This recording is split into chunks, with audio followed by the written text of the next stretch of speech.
pero bien en las circunstancias en que creo que es difícil estar bien.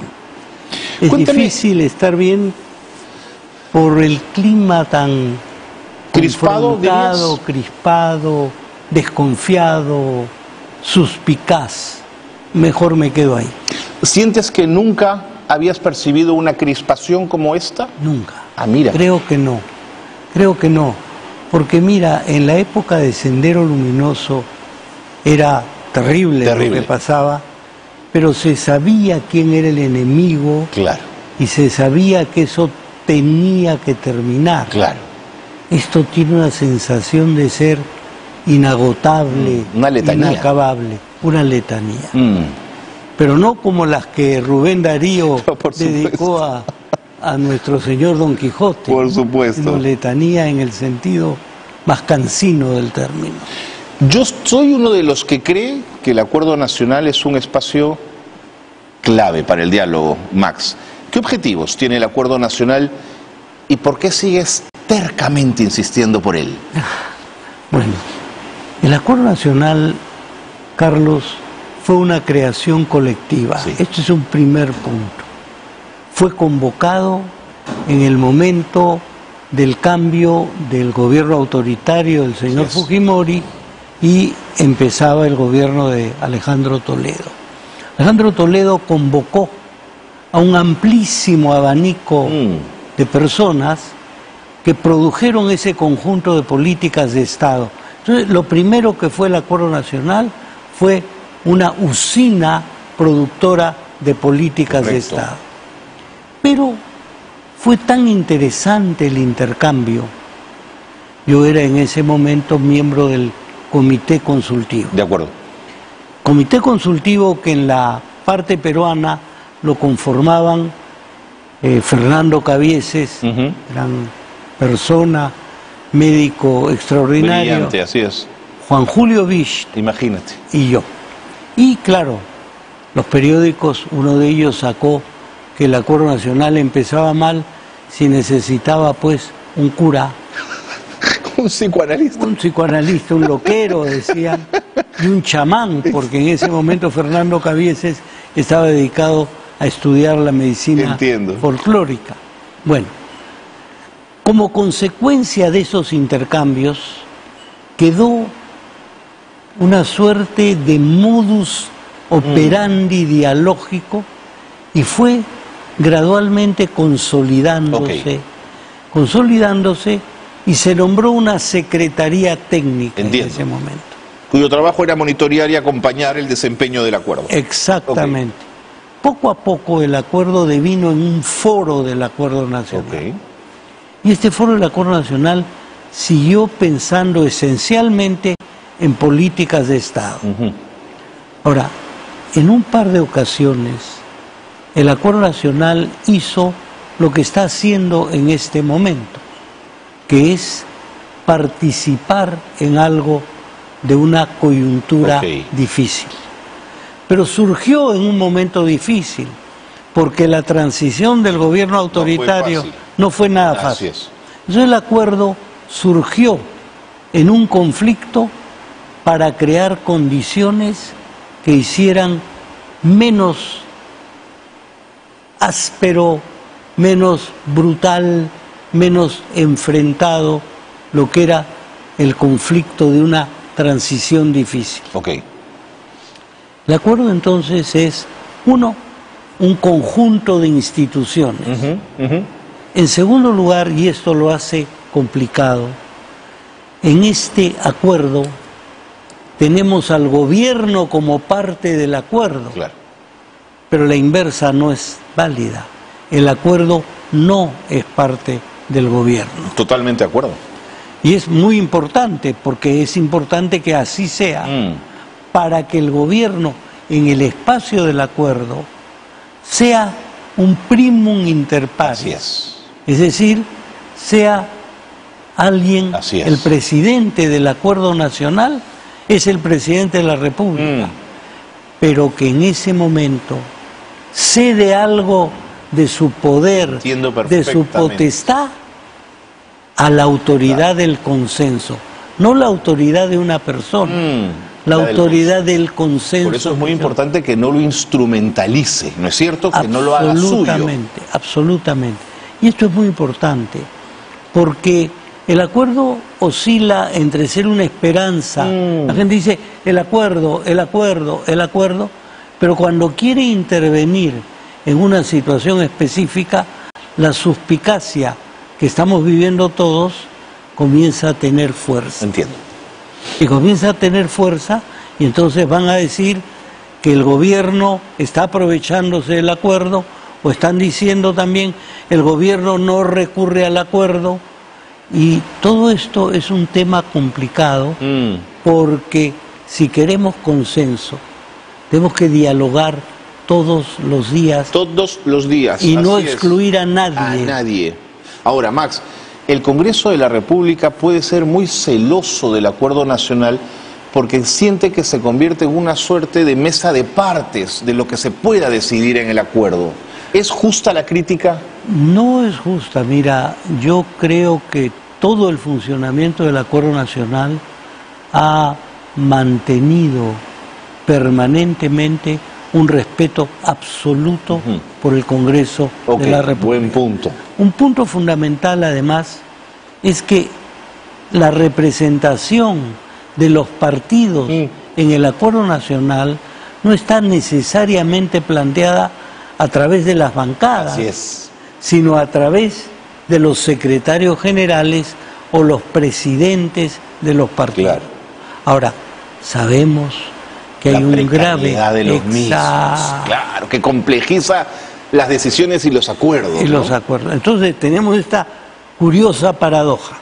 Una institución de instituciones que están un tanto precarizadas y también afectadas por la polarización. Porque esta polarización no solo es ejecutivo, legislativo, estos partidos contra estos otros.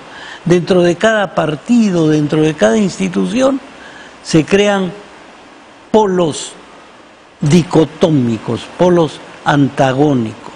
Entonces, la tarea realmente para que el acuerdo pueda funcionar es que estén presentes todos los miembros del acuerdo. Con una enorme vocación de desprendimiento, Max, si es sin eso no hay juego en el acuerdo. Bueno, tú lo estás señalando con una claridad meridiana, Carlos. No solo desprendimiento. ¿Qué ocurre con un consenso? Un consenso es algo con lo cual nadie sale feliz. Así es. Porque tienes que renunciar a ciertas cosas, pero nadie sale infeliz porque no siente que le han impuesto Buen punto. preponderantemente o prepotentemente una idea. ¿Sí? Estamos creyendo que la voz de la razón puede ser fundamental. Y creemos en el diálogo, más que en el diálogo, Carlos. En lo que podríamos llamar, siguiendo al gran pensador Habermas, una razón dialógica. Una razón a través de la lógica compartida. La palabra diálogo, tú bien sabes, no es di de dos, es de dia a través. Así es. Construimos una razón porque la co-construimos. Sin embargo, aparecen de pronto mensajes como este. Quiero compartir uno que apareció a los pocos días de saberse que el acuerdo nacional volvía a ponerse sobre la mesa. Comparto con ustedes un mensaje que apareció en redes sociales y que me llamó mucho la atención, de Juan Cheput, que decía, jajaja, la cereza en el pastel, convocar a ese ente fantasmal, depósito de caviares, que es el acuerdo nacional. Es decir, acabó como empezó, muchas palabras y no dijo nada. A mí me parece un comentario no solo torpe, sino muy poco propenso a la necesidad que tiene el país de llegar a acuerdos mínimos de entendimiento, Max. Bueno, yo creo que todo el mundo tiene derecho de opinar. Sí me llama la atención la recurrencia a una jerga gastronómica, ¿no? Cereza, pastel, caviares. El otro día salió otra mejor, un cascarón de caviares. Yo no sé si querían decir un cascarón de langosta presentado con caviares, pero en realidad me parece graciosísimo el recurso a estas metáforas de corte gastronómico, ¿no? Sí, es ciertamente que hay gente que dice que las palabras son solo palabras. Son solo palabras. ¿De dónde viene la palabra parlamento? Justamente, de hablar. De hablar. Así es. ¿No es cierto?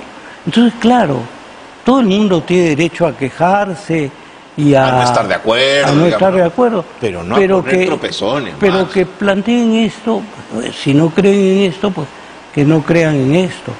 Pero dedicarse a disparar contra...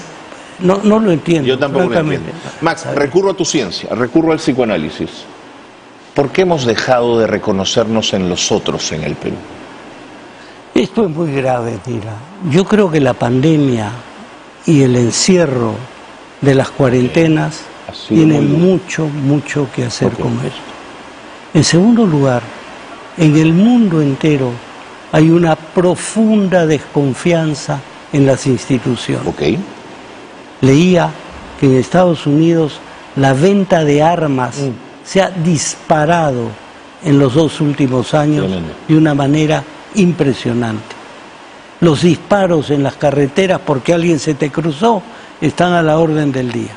Entonces yo creo que hemos llegado a una situación terrible. Durante la pandemia vivimos una situación verdaderamente trágica.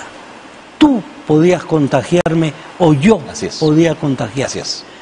Tú eras un enemigo potencial mío, yo era un enemigo potencial tuyo. Si a esto le añadimos todo lo que ha ocurrido con una elección ajustadísima, en la cual además los 2 candidatos que se enfrentaron no habían alcanzado ni el 30% sumados entre los dos. Entonces, más las fricciones posteriores que llegaron a la segunda vuelta. Bueno, esto fue impresionante, ¿no es cierto? Yo personalmente creo que el triunfo de Pedro Castillo ha sido 2 cosas. Una prueba de fuego para la democracia, que resistió los embates de quienes decían es fraude, sin presentar las pruebas. Totalmente de acuerdo. Y también ha sido en lo social y en lo cultural algo muy importante. La significación social y cultural de un presidente que ha sido un maestro rural que viene de los Andes tiene una significación enorme que no podemos permitir que se vaya por la borda por un mal manejo del Ejecutivo, por una actitud muy poco inteligente del Legislativo. Y entonces lo que necesitamos es que el Ejecutivo enmiende los rumbos equivocados y que aclare lo que hay que aclarar y que el Legislativo diga, señores, tenemos que conversar además de fiscalizar. Esta es la propuesta del Acuerdo Nacional. Correcto. No sé cuánto se podrá llevar a cabo. Pueden decir que somos unos ilusos.